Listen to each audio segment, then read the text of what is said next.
نحمده ونصلي ونسلم على سيدنا ومولانا محمد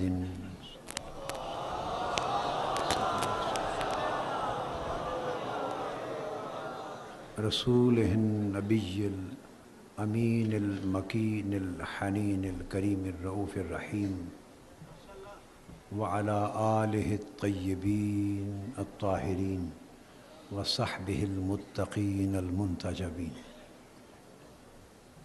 أما بعد، فأعوذ بالله من الشيطان الرجيم. بسم الله الرحمن الرحيم.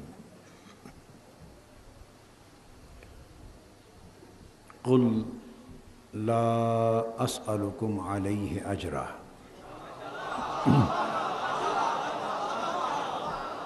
إلا المودة في القربى.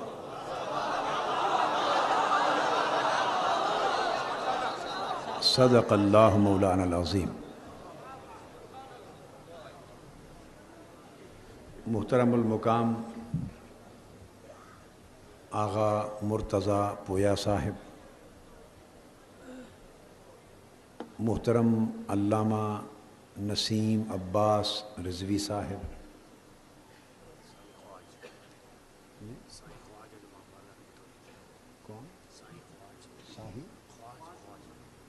اور جملہ ساہی خواج اور محترم بابا جی صاحب، خادم امام بارگاہ، معزز خواتین و حضرات، محبان رسول اور عزاداران حسین،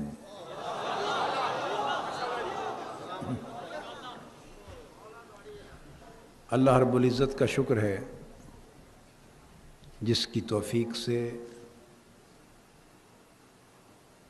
ہم اس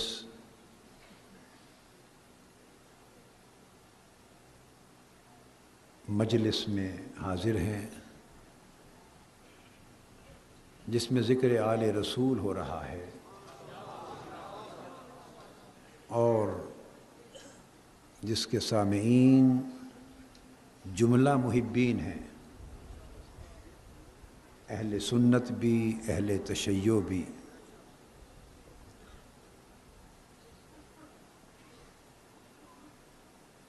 جناب آپ نے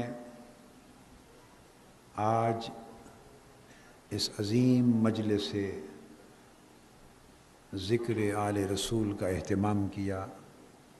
میں انہیں صمیم قلب سے 100 بار مبارکباد دیتا. میں نے آیہ کریمہ کی، قرآن مجید کی آیہ کریمہ کا ایک حصہ تلاوت کیا.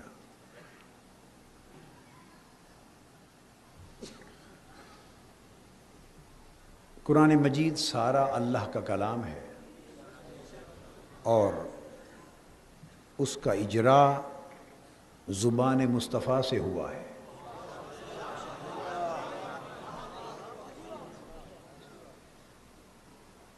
قرآن مجید میں جو کچھ آیا ہے وہ حضور علیہ الصلاۃ والسلام نے ہی اپنی زبان سے فرمایا ہے. اللہ کا کلام آپ پر نازل ہوا اور آپ نے اسے اپنی زبان مبارک سے ارشاد فرمایا. قرآن کا کوئی لفظ، کوئی آیت، حتیٰ کہ کوئی حرف بھی زبان مصطفیٰ سے صادر ہوئے بغیر ہم تک نہیں پہنچا. اب یہ بات میں نے تمہیدی اہمیت کے حوالے سے کہی، کیوں اس کی ضرورت آگے ابھی سمجھ میں آ جائے گی. لہٰذا جب ہر بات اللہ کا فرمان ہو اور حضور صلی اللہ علیہ وسلم کی زبان اقدس سے ارشاد ہو رہا ہو ہر بات کا، تو الگ سے اس بات کی ضرورت نہیں رہتی کہ اللہ تعالیٰ اپنے حبیب مکرم سے فرمائے کہ یہ بات لوگوں کو بتانے کے لیے فرمائے کہ قل کہہ دے، اس کی ضرورت نہیں رہتی، چونکہ ہر بات نبی ہی تو کہہ رہا ہے، کوئی اور تو نہیں کہہ رہا، ہر بات نبی کہہ رہا ہے اور خدا کہلوا رہا ہے۔ الحمدللہ رب العالمین، یہ بھی اس کا کلام ہے، مگر کہا سنایا نبی نے ہے۔ الف لام میم ذالک الکتاب لا ریب فیہ، اس کا کلام ہے مگر ارشاد نبی کی زبان سے ہوا ہے۔ اور قل اعوذ برب الناس تک سارے قرآن کا ایک ایک لفظ اسی طرح ہی ادا ہوا ہے زبان مصطفیٰ سے۔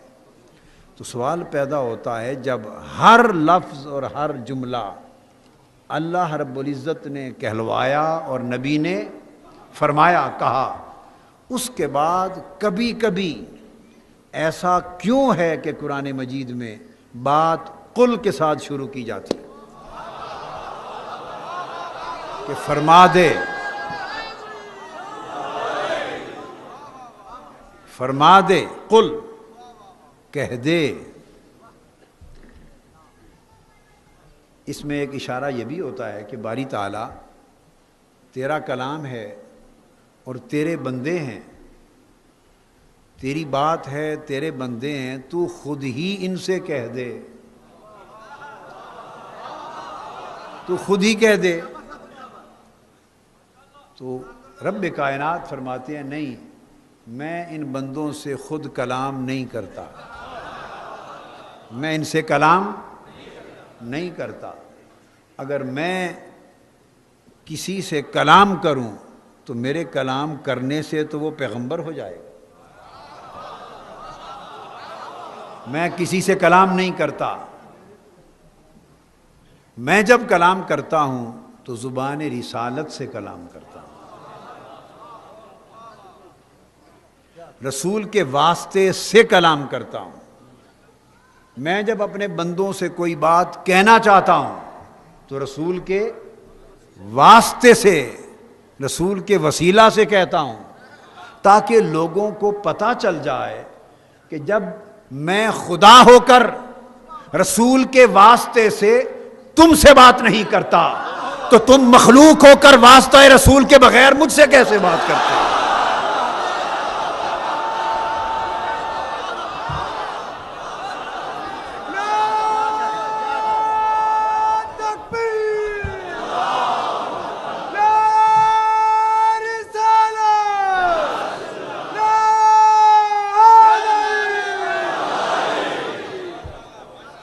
اور پھر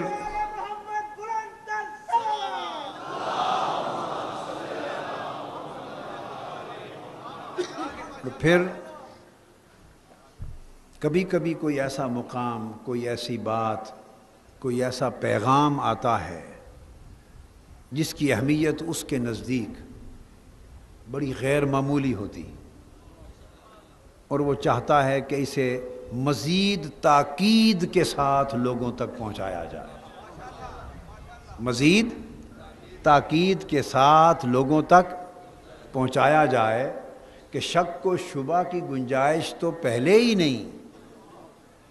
نہیں، مگر جب قل کہہ کر کہ محبوب انہیں سنا دے اور انہیں بتا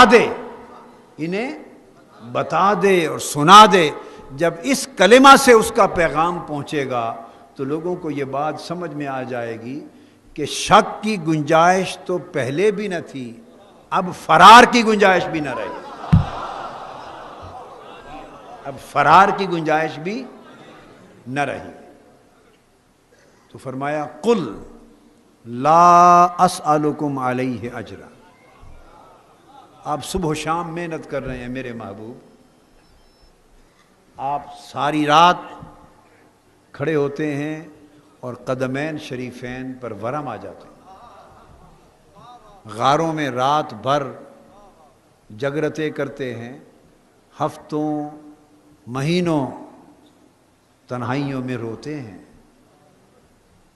آپ نے پتھر کھائے جسم اقدس لہو لہان کیا ہے، آپ نے وطن چھوڑا ہے، ہجرتیں کی ہیں، آپ نے رخسار مبارک زخمی کروائے، پتھر کھائے، لوگ میدان جہاد میں تیغ و تفنگ لے کر، تیر اور تلوار لے کر آپ کے خلاف آئے ہیں، جسم چھلنی ہوئے ہیں، آپ کے گھر کا محاصرہ ہوا ہے، پیچھا کیا گیا ہے،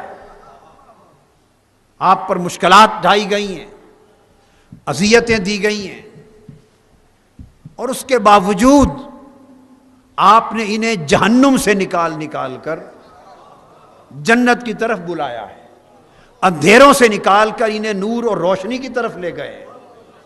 ان احسان فراموشوں کو، ان کے مصائب و آلام کے باوجود آپ نے ان پر احسان کرنا ترک نہیں کیا، ان کو حق کا درس دیا ہے، ہدایت کی طرف بلایا ہے، بلائی کی طرف بلایا ہے، محنت کی۔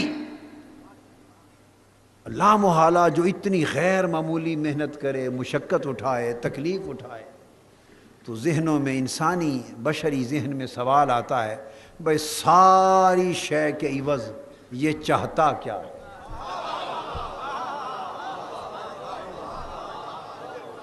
اس پوری محنت کے عوض یہ بندہ چاہتا کیا ہے، مانگتا کیا ہے، اس کا معاوضہ کیا لیتا ہے، اجرت کیا لیتا ہے؟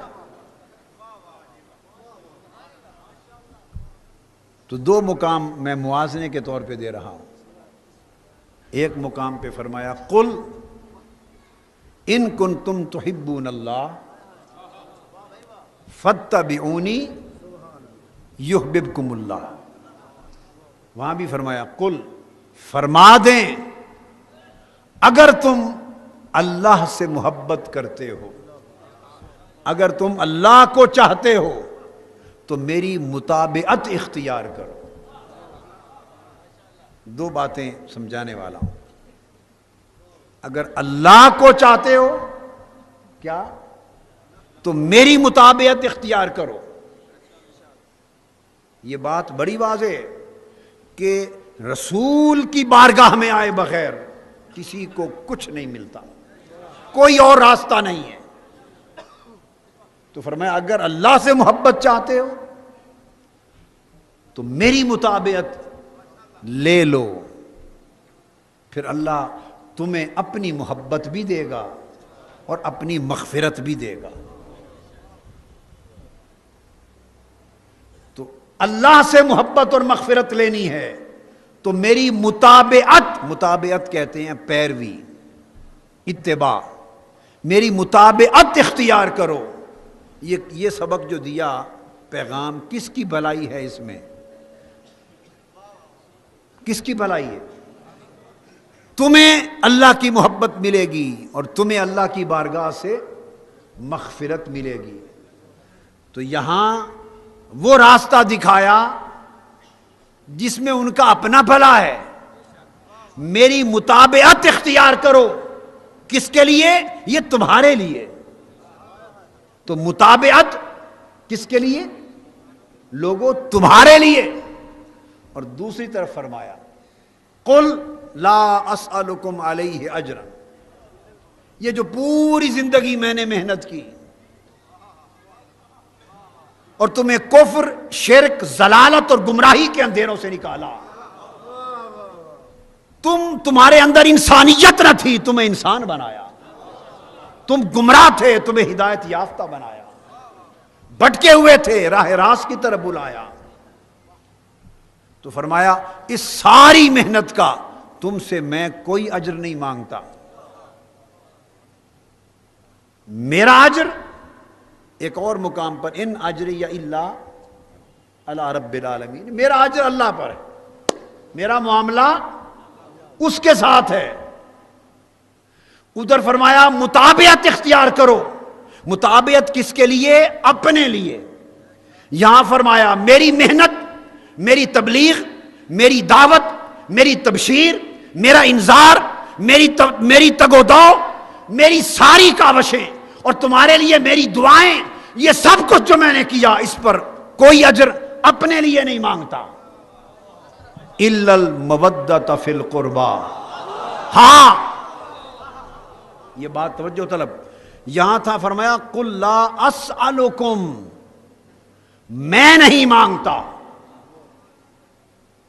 اس محنت اور تبلیغ پر کوئی اجر، تو نفی اپنے لیے ہے، مطابعت تھی تمہارے لیے، ہر اجر کی نفی کی جا رہی ہے اپنے لیے، میں کوئی اجر نہیں چاہتا تم سے الا۔ اب قاعدہ یہ ہے کہ جب الا مگر آ جائے تو جس جنس اور جس شے کی اس سے پہلے نفی ہو اسی کا بعد میں اس بات ہوتا ہے۔ جیسے فرمایا لا الہ، کوئی معبود نہیں، کوئی عبادت کے لائق نہیں، پھر فرمایا الا اللہ، مگر اللہ، مگر اللہ۔ اب دوبارہ الہ تو نہیں کہا نا، چونکہ پہلے نفی تھی کوئی معبود نہیں، تو جب اس بات اللہ کا ہوا مگر اللہ، تو اس بات اللہ کے معبود ہونے کا ہوا خود بخود۔ جس شے کی پہلے نفی ہو اسی کا بعد میں اس بات ہوتا۔ یہ میری بات سمجھے ہیں کہ نہیں؟ جس کی پہلے نفی ہو اسی کا بعد میں اس بات ہوتا ہے۔ یہاں فرمایا میں تم سے کوئی اجر نہیں مانگتا، قل لا اسألکم، تم سے میں اپنی محنتوں پر کوئی اجر نہیں مانگتا، تو نفی اپنی طرف سے نہ مانگنے کی ہے کہ میں کوئی اجر نہیں مانگتا، الا المودۃ فی القربى، مگر کے بعد جو حکم آئے گا وہ جس طرح کی نفی تھی اسی طرح کا اس بات ہوگا۔ تو مطلب یہ ہوا کہ لوگوں، کوہ صفا کی پہاڑی کی چوٹی سے لے کر جس دن میں نے تمہیں شرک کی آلودگیوں سے نکال کر توحید کی شفافیت کی طرف بلایا تھا، اس دن سے لے کر گنبد خضرا کی طرف سفر کرنے تک پوری زندگی انسانیت پر اور امت پر میں نے جتنے احسانات کیے ان پر کوئی اجر نہیں مانگتا۔ ہاں ایک شے تم سے مانگتا ہوں، اور وہ یہ کہ اگر مجھے کچھ دینا ہے میرے کرم کے عوض تو میری فاطمہ سے محبت کرو۔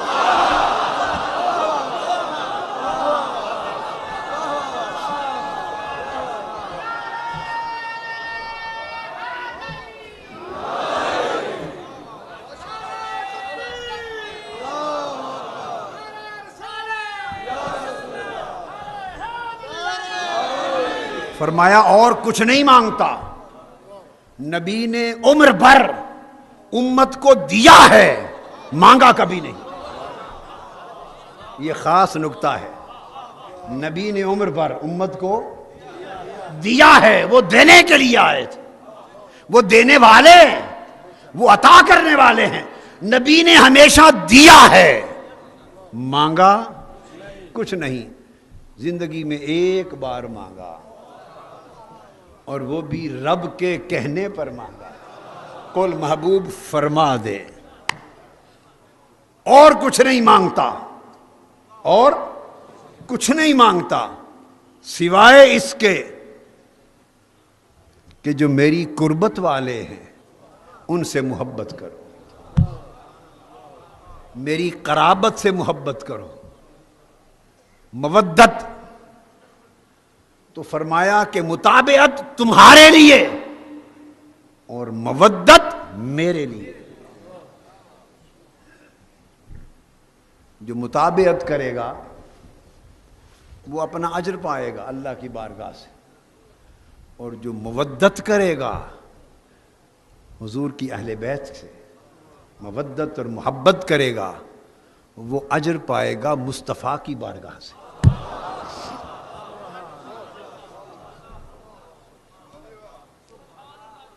کیونکہ حضور نے مانگا ہے، کیا؟ جس نے مانگا ہے اپنے لیے تو وہ پھر جو چاہے گا صلے میں عطا بھی کرے گا، جو چاہے گا صلے میں عطا بھی کرے گا۔ تو جب رسول دیتا ہے تو رسول جب دیتا ہے تو وہ خلق بھی دیتا ہے، وہ خالق بھی دیتا ہے۔ رسول کی عطا خلق سے خالق تک محیط ہے۔ تو جو رسول کی اہل بیت سے مودت کرے گا وہ رسول کا ہو جائے گا۔ اور چونکہ قُل لا اسألکم کے لفظ تھے سو رسول اس کا ہو جائے گا۔ یہی وجہ ہے کہ حضور نبی اکرم صلی اللہ علیہ وآلہ وسلم نے فرمایا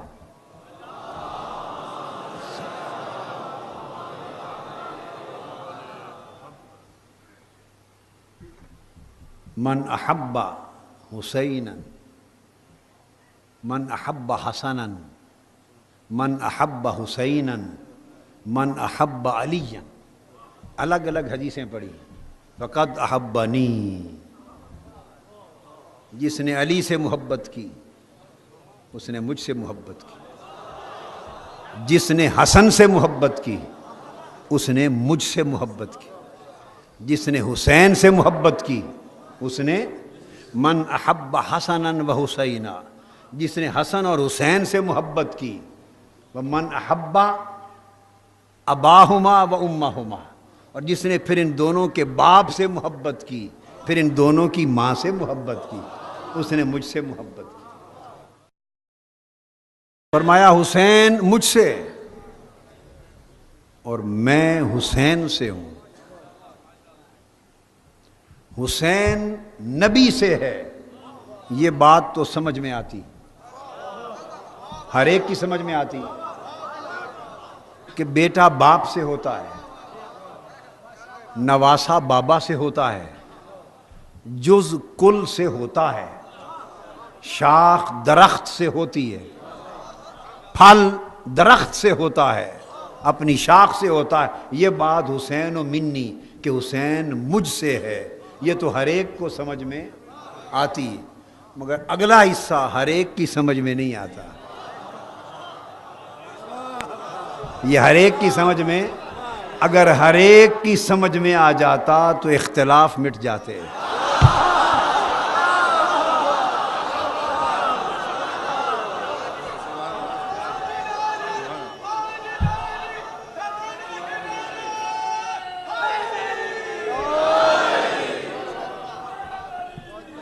پہلا جز ہر ایک کی سمجھ میں آتا ہے، حسین مجھ سے، کیوں کہ حسین کے جملہ کمالات کا صدور مصطفیٰ سے ہے۔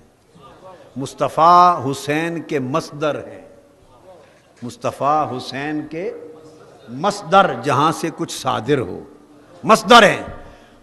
یا رسول اللہ صلی اللہ علیہ وسلم پر آپ حسین سے کیسے ہو گئے؟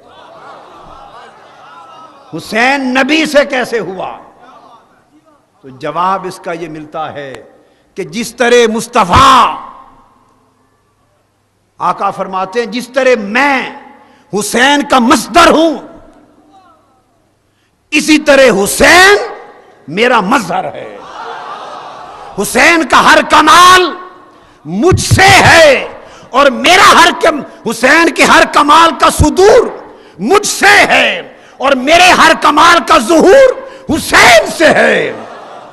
جس نے مجھے دیکھنا ہو وہ حسین کو دیکھے، جس نے میرے حسن کو دیکھنا ہو وہ حسین کا چہرہ ہنسی دیکھے، جس نے جرأت مصطفیٰ دیکھنی ہو وہ حسین کو کربلا میں دیکھے، جس نے مصطفیٰ کی عظمت کو دیکھنا ہو وہ حسین کو مصطفیٰ کے کندھوں پر دیکھے، جس نے مصطفیٰ کی شان کو دیکھنا ہو وہ حسین کی آن بان کو دیکھے۔ میرے ہر کمال کا ظہور حسین سے ہے، تو مصطفیٰ مصدر حسین ہیں اور حسین مظہر مصطفیٰ ہے۔ ایک بات، یہ ایک تعبیر ہے، اس کی بہت ساری تعبیرات اور تشریحات ہیں، مگر اسی حدیث کے جز کی تشریحات پہ چل پڑوں تو پھر ساری رات ایک سے دوسرا پھر تیسرے معنی پر ہی گزر جائے گا، مگر نہیں، صرف ایک معنی اور بتاتا ہوں۔ ایک تو یہ ہوا، اور دوسرا معنی جو میری سمجھ میں آیا، بولیے، جو میری سمجھ میں آیا، اور وہ حسین کی زندگی کے مطالعے سے پتہ چلتا ہے حدیث کے اس جز کا معنی. اور میں یہ سمجھتا ہوں کہ حسین و منی، حسین مجھ سے ہے. پیدائش سے لے کر کربلا پہنچنے تک 56 برس حسین مصطفیٰ سے تھا.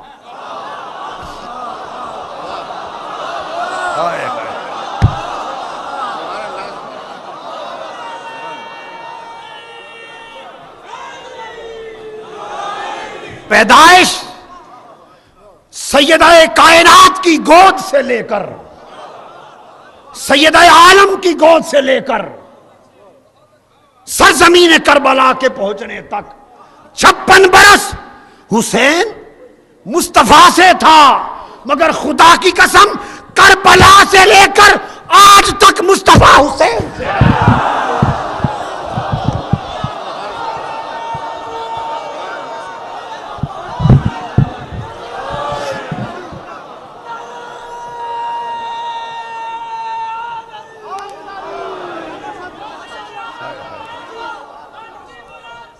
لوگوں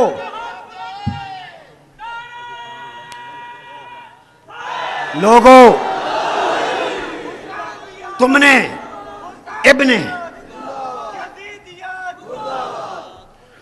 ابن فاطمہ کا مقام نہیں سمجھا، تم نے ابن علی کا مقام نہیں سمجھا، مصطفیٰ کے کندھوں سے لے کر نیزہ دمشق پر سواری کرنے والے حسین کے مقام کو نہیں سمجھا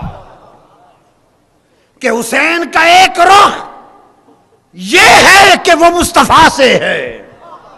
حسین کے دو رخ ہیں، حسین کے دو رخ ہیں. ایک رخ یہ ہے کہ وہ مصطفیٰ سے، ایک رخ یہ ہے کہ مصطفیٰ اس سے ہے. کربلا تک حسین مصطفیٰ سے تھا، کیونکہ حسین کا وجود مصطفیٰ سے ہے. حسین کا وجود مصطفیٰ سے. کربلا کے بعد آج تک مصطفیٰ حسین سے ہے، اس لیے کہ پھر مصطفیٰ کے دین کی بقا حسین سے.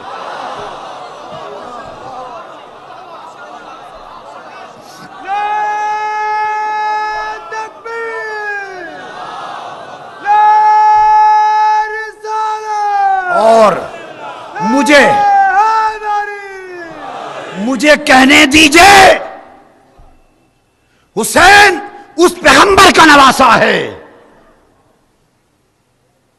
جو بدلہ دے دیتا ہے، ادھار نہیں رکھتا، دے دیتا ہے. اس پیغمبر کا نواسا ہے. اس لیے مصطفیٰ نے حسین کو وجود بخشا. مصطفیٰ نے حسین کو اپنی نسل کا وجود بخشا، اپنی ذریت کا وجود بخشا، اپنی آل و اطرت کا وجود بخشا. مصطفیٰ نے حسین کو وجود بخشا. حسین نے سرے میں مصطفیٰ کے دین کو بقا بخشی.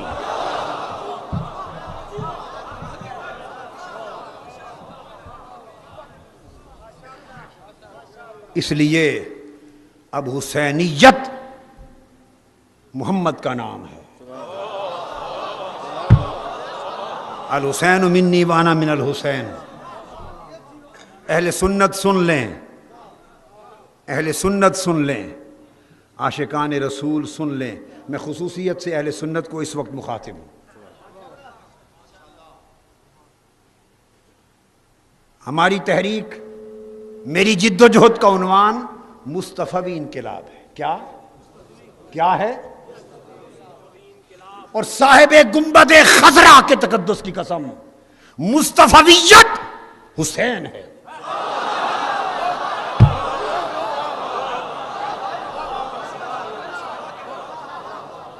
مجھے گنبد خضرا کے تقدس کی قسم، محمدیت حسین ہے.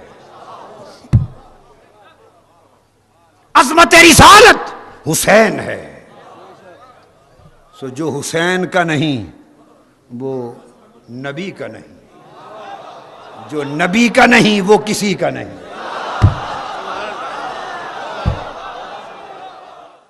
جو حسین کا ہو گیا وہ مصطفیٰ کا ہو گیا، اور جو مصطفیٰ کا ہو گیا وہ خدا کا ہو گیا۔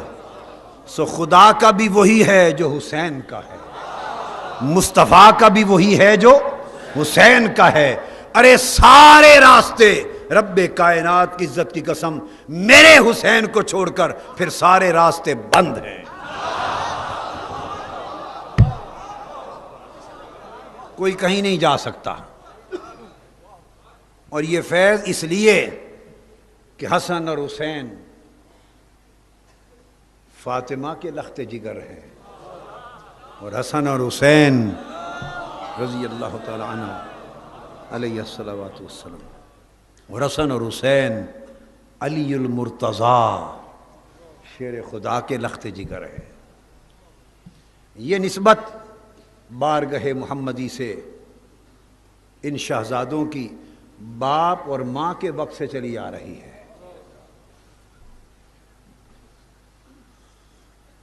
حجت الوداع سے تاجدار کائنات آخری حج فرما کے واپس آ رہے، صحابہ کرام کا انبوہ کثیر ہجوم ہے، ساتھ مدینہ منورہ کی طرف آ رہے ہیں۔ رستے میں ایک مقام آیا جسے خم غدیر کہتے ہیں۔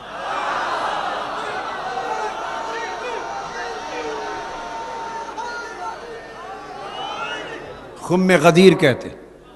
میرے آقا نے فرمایا یہاں رک جاؤ، 18 ذی الحجہ پڑاؤ کرو۔ آرام فرمایا، نماز ظہر ادا کی، چادر تن گئی، درختوں کے نیچے اجتماع ہو گیا، چادر تنی۔ تاجدار کائنات نے نماز کے بعد کھڑے ہو کے خطبہ ارشاد فرمایا، اللہ کی حمد و ثنا کی، اپنی نبوت اور رسالت کی شہادت پیش کی، اور اس کے بعد صحابہ کرام اور اہل بیت اطہار ایک ہجوم ہے کثیر، ان سے خطاب کرتے ہوئے میرے آقا نے فرمایا، لوگو انی ترکت فیکم الثقلین، میں تمہارے اندر 2 چیزیں چھوڑے جا رہا ہوں۔ قد ترکت فیکم الثقلین، 2 بھاری اہمیت والی چیزیں چھوڑے جا رہا ہوں۔ احدہما اکبر من آخر، اور دونوں میں سے ہر ایک دوسرے پر زیادہ اہم ہے۔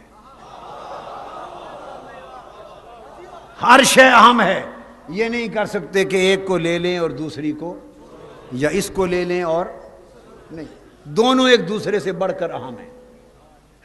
سب چونک اٹھے کہ وہ 2 چیزیں کون سی اعلان ہونے والا ہے؟ تو میرے آقا علیہ السلام نے فرمایا، پہلے ذکر توحید اور رسالت کا ہو چکا تھا۔ حقیقتیں کتنی ہیں؟ توحید اور رسالت، اللہ اور رسول دونوں کا ذکر کر چکے۔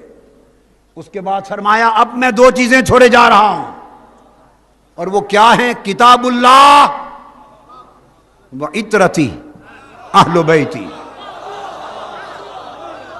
فرمایا حقیقتیں 2 ہیں، ایک خدا اور ایک مصطفیٰ، تحفے بھی 2 دے رہا ہوں۔ یہ توجہ طلب نکتہ ہے، میری اس پہلی بات سے جڑ رہا ہے۔ تحفے بھی 2 دے رہا ہوں، ایک تحفہ خدا، ایک تحفہ مصطفیٰ۔ کتاب اللہ، اللہ کی کتاب، فرمایا یہ خدا کا تحفہ ہے۔ وَعِطْرَتِي اہل بیتی، اور میری عطرت اور اہل بیت یہ مصطفیٰ کا تحفہ ہے۔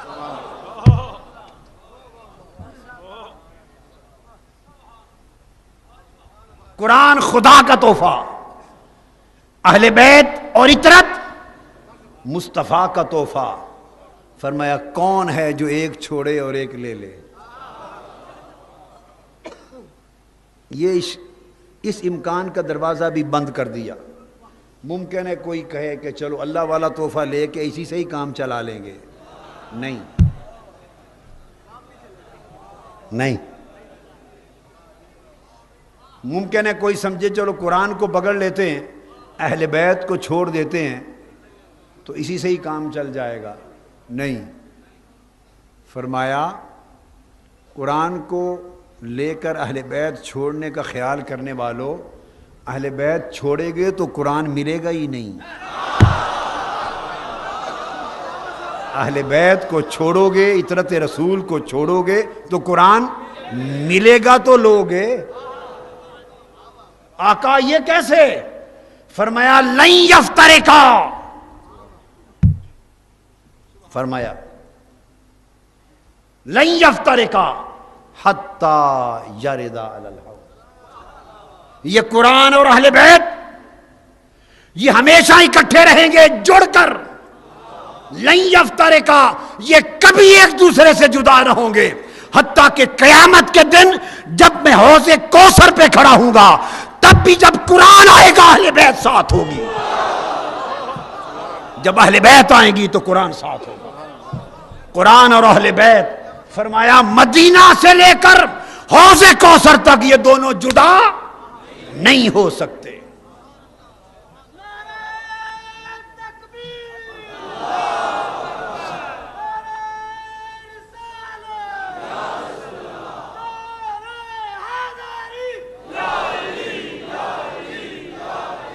اس کے بعد آپ نے گواہی لی، فرمایا هل تعلمون انی اولا بالمؤمنین من انفسهم، هل تشهدون انی اولا بالمؤمنین من انفسهم؟ لوگو کیا تم جانتے ہو کہ میں سب مومنوں کی جانوں سے بھی قریب تر ہوں، یعنی سب مومنوں کی جانوں کا ولی ہوں۔ پھر پوچھا کیا؟ سب نے کہا بلا یا رسول اللہ، حضور سچ ہے، ہم گواہی دیتے ہیں۔ پھر فرمایا کیا تم گواہی دیتے ہو، کیا تم اقرار کرتے ہو، کیا تسلیم کرتے ہو کہ میں سب مومنوں کی جانوں کا ولی ہوں؟ سب نے اقرار کیا کہ یا رسول اللہ آپ سب مومنوں کی جانوں کے ولی۔ جب یہ شہادت لے چکے تو تاجدار کائنات نے حضرت علی کا بازو پکڑ لیا،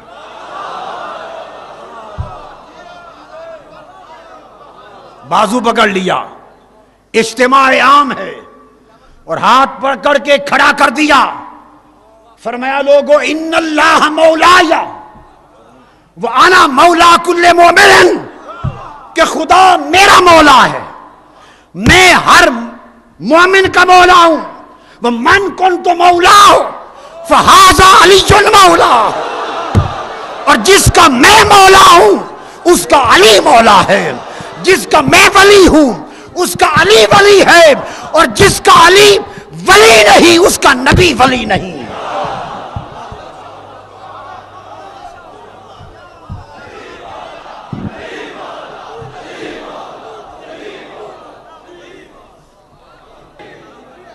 تو فرمایا جس کا میں ولی ہوں اس کا علی ولی ہے۔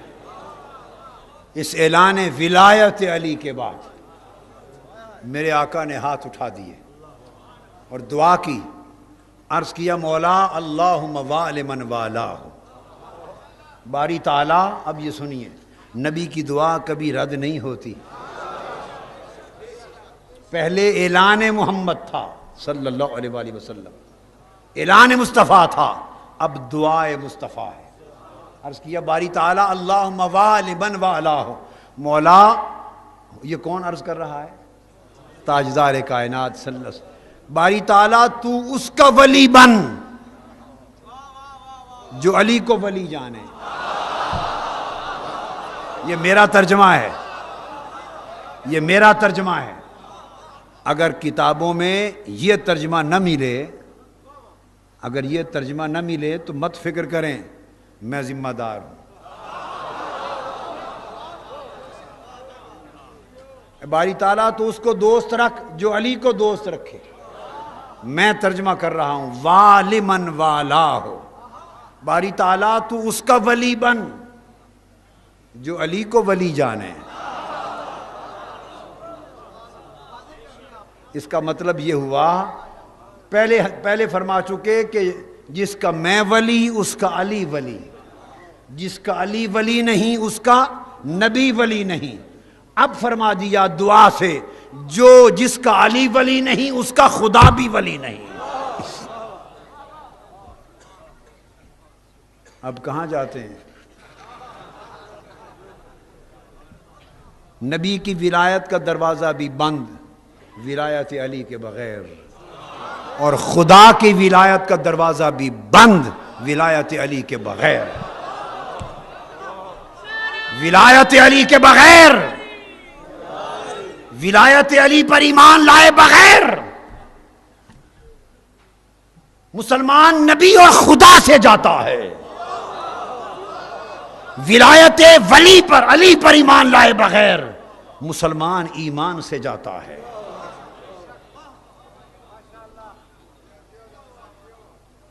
فرمایا اللہ منصر من نصر، جو علی کی مدد کرے تو بھی اس کی مدد کر، جو علی سے دوستی کرے تو اس کی دوستی کر، جو علی کی عزت کرے تو اس کو معزز کر، جو علی کی عزت نہ کرے تو اس کو ذلیل کر.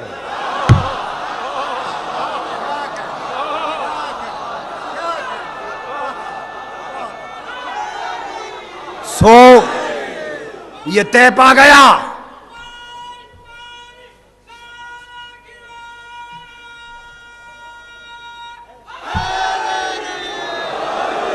اب دعائے مصطفیٰ کا ماحصل. مجھ سے پوچھئے تعریف کہ قادری صاحب ذلیل کون ہے؟ تعریف پوچھئے کیا؟ ذلیل کون ہے؟ ذلیل وہ ہے جو ولایت علی کا منکر ہے.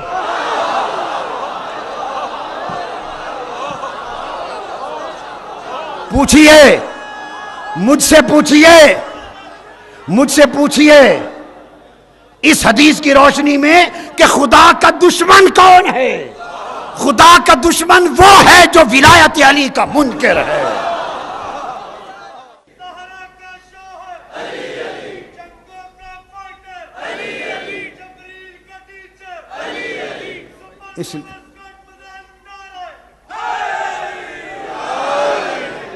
اب پوچھئے مجھ سے کہ ولی کون ہے؟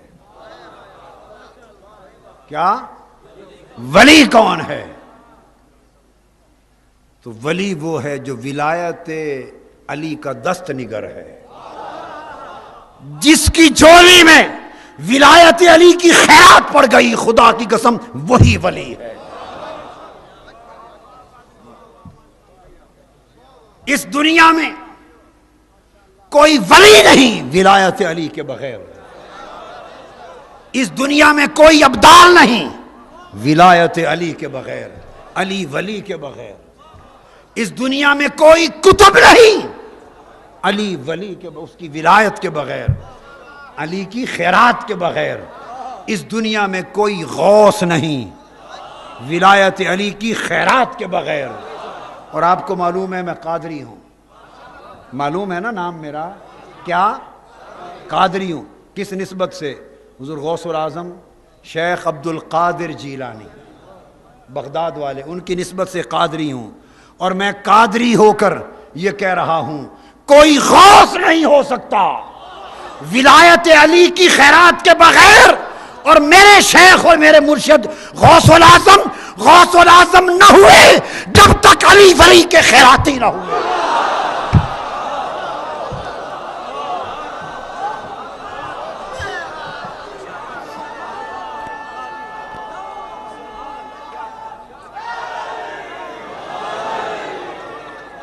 ساری کائنات کے ولیوں کے سرتاج، تمام صوفیاء کے سلاسل کے امام، میرے شیخ و میرے مرشد غوث العظم شیخ عبد القادر جیلانی، ان کا قدم سب ولیوں کی گردن پر، اور غوث العظم کی گردن پر حسین کا قدم، غوث العظم کی گردن پر حسن مجتبیٰ کا قدم، غوث العظم کی گردن پر سیدہ فاطمہ الزہرا کا قدم.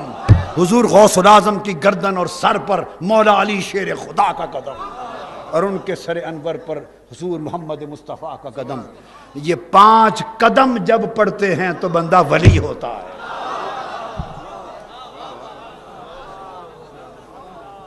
پنج تن کے فیض کے بغیر کوئی تن مسلمان نہیں ہے.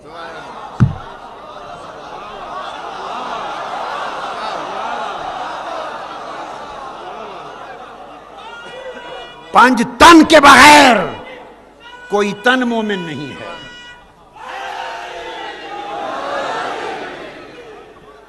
اس لیے میرے آقا نے امت میں ولایت کا دروازہ کھولا.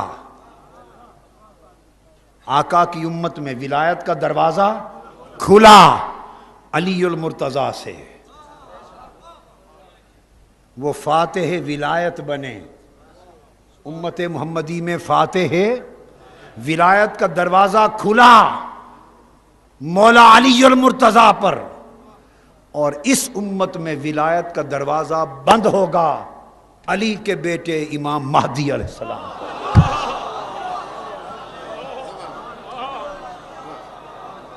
ارے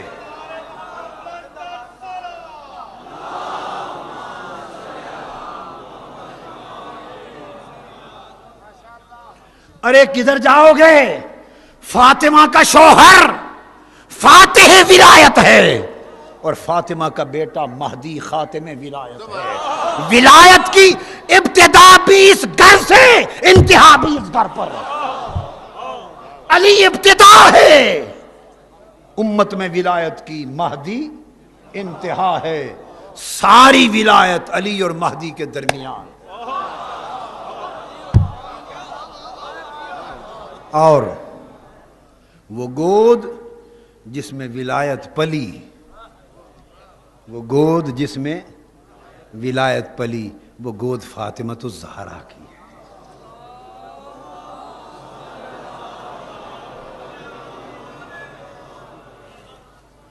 سارے صحابہ کرام، چونکہ اہل سنت اور اہل تشیع کا مشترک اجتماع ہے، تو 2 باتیں ایسی کہنا چاہتا ہوں جو دونوں کے لیے سانجھی بن جائیں. اور یہ بتا دوں اہل سنت کو کہ سنیت کیا ہے. آپ شیعیت تو جانتے ہیں نا، اب میں سنیوں کو بتا دوں کہ سنیت کیا ہے. بتا دوں یا نہیں؟ اور آپ بھی سن لیں کہ سنیت کیا ہے، تاکہ پھر شیعہ اور سنی کا جھگڑا ختم ہو جائے. حوالہ دے رہا ہوں سنیت کیا ہے. ام المومنین حضرت عائشہ صدیقہ رضی اللہ تعالیٰ عنہ اپنے والد گرامی حضرت ابو بکر صدیق سے پوچھتی ہیں، سوال کرتی ہیں، پوچھتی ہیں ابا جان یہ اہل سنت کی کتب حدیث میں سے پڑھ رہا ہوں، حدیث اہل تشیع کی کتاب سے نہیں، اہل سنت کے لیے پڑھ رہا ہوں. جو لوگ سنی ہونے کا دعویٰ کرتے ہیں اور اس در سے پھرتے ہیں، انہیں سمجھ آ جائے کہ اس در سے پھر کر نہ کوئی سنی ہے نہ شیعہ ہے.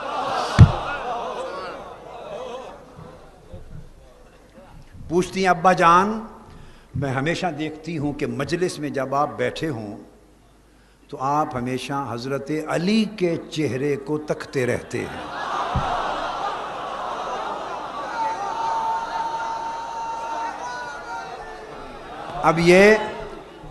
اب یہ سنیت کی تعریف بتا رہا ہوں. جو اس تعریف میں آئے سنی ہے، جو اس تعریف میں نہ آئے خارجی ہے. سنی نہیں ہے، خارجی ہے.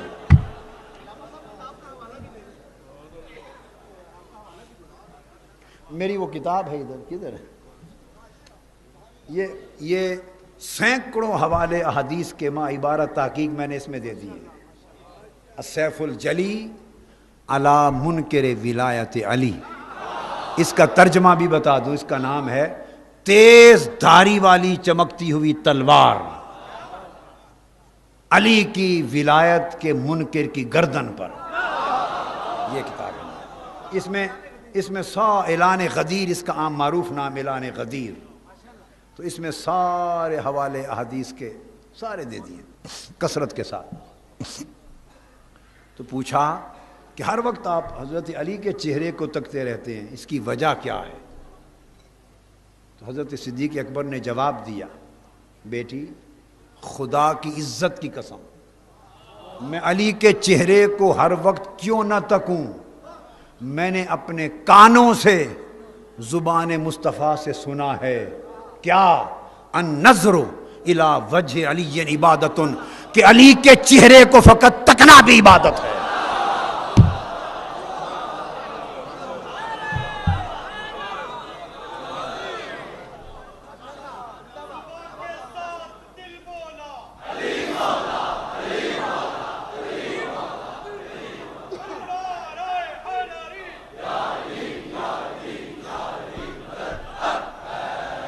اور ہم ان سے پوچھتے ہیں، میں سنیت کی تعریف میں کہا تھا نا 2 حوالے دوں گا، اب دوسرا، میں نے پوچھا ام المومنین حضرت عائشہ صدیقہ رضی اللہ تعالیٰ عنہ سے کہ یہ تو جنہوں نے حضرت مولا علی شیر خدا کا چہرہ تک لیا انہوں نے یہ عبادت پا لی، مگر یہ تو انہی کو نصیب ہوا جو اس زمانے میں تھے، ہم کہاں گئے؟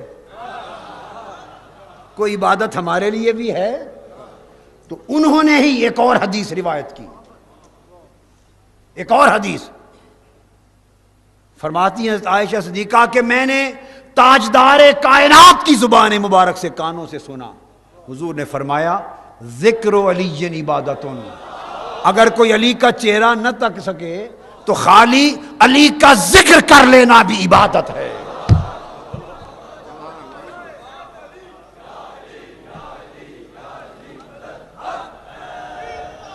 لہذا اب علی، فاطمہ، حسن اور حسین کا ذکر سن کر جس کا چہرہ کھل جائے، جس کے چہرے پر خوشی آ جائے، جس کا چہرہ چمک اٹھے، جس کا چہرہ دمک اٹھے، سمجھ لو وہی مومن ہے۔ اور علی و فاطمہ اور حسن اور حسین کا، علی کا ذکر سن کر جس کے چہرے پہ گھٹن کے آثار آ جائیں، سمجھ لو مومن نہیں، منافق ہے۔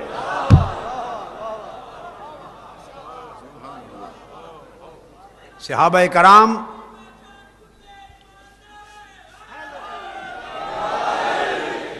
صحاح ستہ میں، صحیح مسلم میں، ترمذی میں، صحاح ستہ میں، اہل سنت کی جو ہماری معتبر کتب صحاح ہے اس میں حدیثیں درج ہیں۔ صحابہ کرام کہتے ہیں کہ ہم اپنے زمانے میں مومن اور منافق کی ایک پہچان تھی، مومن اور منافق کی ایک پہچان تھی۔ فرماتے ہیں کننا نعرف المؤمنین بحبہم علیہ وکننا نعرف المنافقین ببغضہم علیہ، ہم علی کی محبت دیکھ کر مومن پہچان لیتے تھے، علی کا بغض دیکھ کر منافق پہچان لیتے تھے۔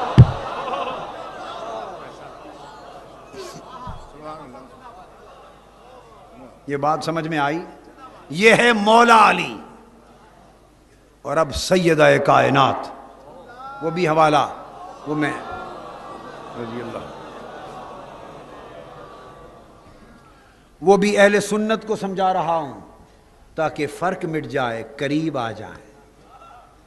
اہل سنت کے لیے اہل سنت کی کتب حدیث سے حوالہ، اور راوی حضرت فاروق اعظم عمر فاروق رضی اللہ تعالیٰ، کوئی اور نہیں ہے، حضرت فاروق اعظم۔ وہ روایت کرتے ہیں، کہتے ہیں خدا کی قسم جس کے قبضہ قدرت میں میری جان ہے، قسم کھائی، کہتے ہیں کہ ہر صحابی، ہم میں سے ہر شخص جب بارگاہ مصطفیٰ میں حاضر ہوتا تو وہ حضور کو جب پکارتا، عرض کرتا تو عرض کرتا فدا کا ابی و امی یا رسول اللہ، یا رسول اللہ میرے ماں باپ آپ پر فدا ہوں، میرے ماں باپ آپ پر فدا ہوں۔ یہ شعار تھا ہر صحابی کا، ہر شخص کا، ہر مومن کا، کہ حضور کو یہ پکار کے عرض کرتا میرے ماں باپ آپ پر فدا ہوں۔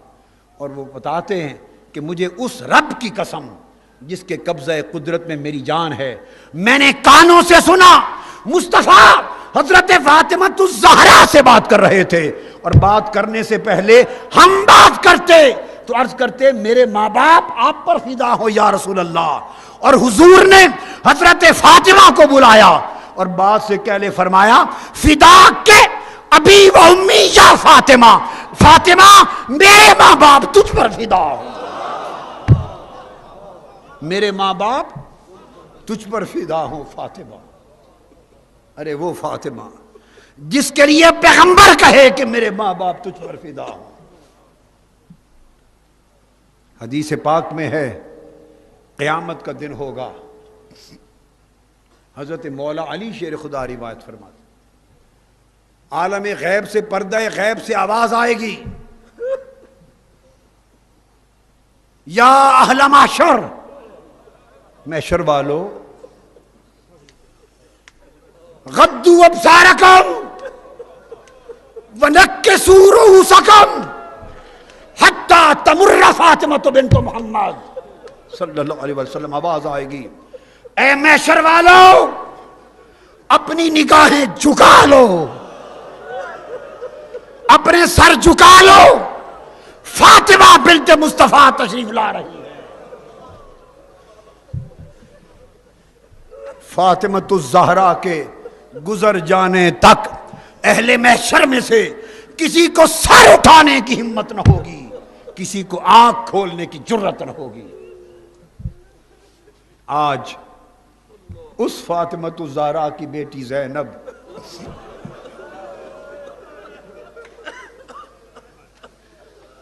میدان کربلا میں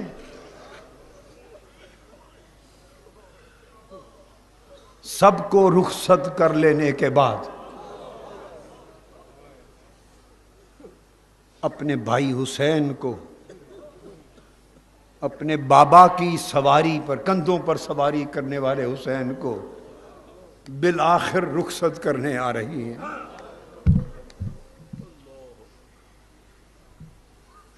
امام عالی مقام گھوڑے پر سوار ہیں،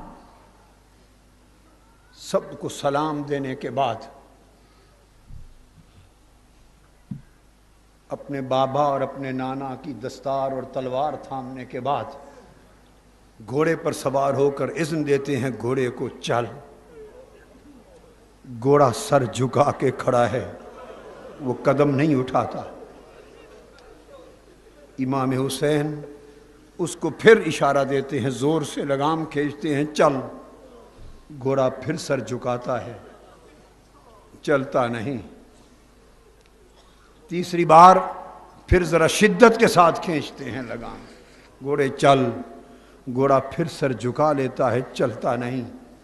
امام علی مقام نیچے اتر کے دیکھتے تو 9 سالہ شہزادی سکینہ گھوڑے کی ٹانگوں سے لپٹ کے کھڑی، ٹانگوں سے لپٹ کے کھڑی اور کہہ رہی ہے گھوڑے خدا کے لیے میرے بابا کو نہ لے جا، ادھر جو بھی گیا ہے پلٹ کے اس کا لاشا آیا ہے، میرے بابا کو نہ لے جا، میں تو رات ان کے سینے کے بغیر سوتی نہیں ہوں، میرا بستر بابا کا سینہ ہے، جب تک بابا کی زبان چوس نہ لوں مجھے نیند نہیں آتی، میرا بابا چلے گئے تو سوؤں گی کہاں، کس کی زبان چوس کے سویا کروں گی۔ سیدہ زینب بنت فاطمہ حضرت سکینہ کو گود میں اٹھاتی، حسین رخصت ہوتے ہیں، وہ جواں ہمت حسین، 56 برس چند دنوں کا حسین، جس کے سر اور داڑھی کا ایک بال بھی سفید نہ تھا، اور جب جواں سال شہزادہ علی اکبر اس کے سینے کا نیزہ کھینچ کر اس کا لاشا اٹھا کر خیموں کی طرف پلٹا تو حضرت سکینہ کہنے لگی پھوپھی جان ابا جان بوڑھے ہو گئے، کوئی بال سیاہ نہ رہا۔ وہ حسین سوئے مقتل روانہ ہے،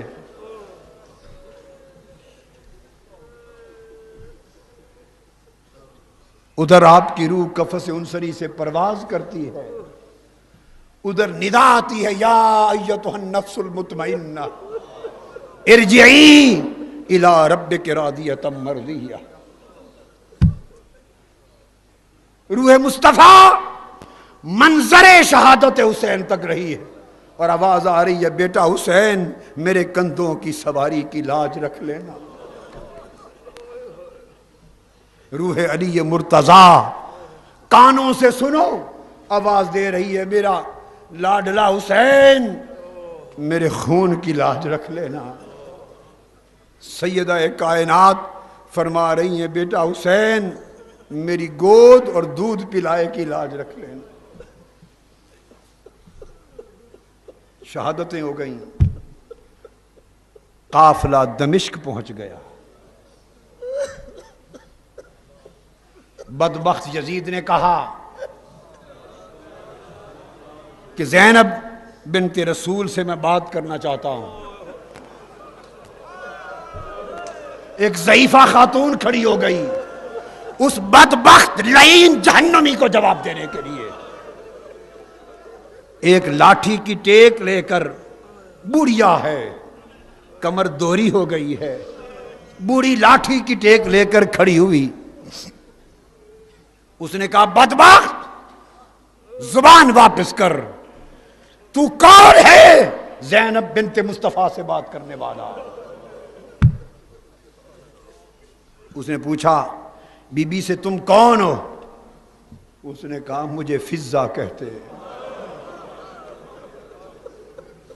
میں پیدائش سے لے کر آج تک ان شہزادوں شہزادیوں کو گود میں کھلاتی رہی ہوں۔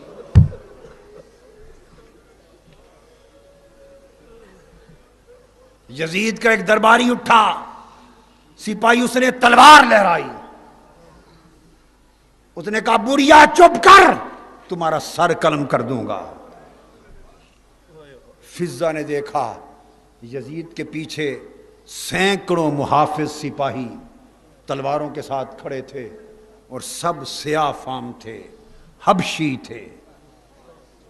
فضہ حبشہ سے تھی، حبشی تھے۔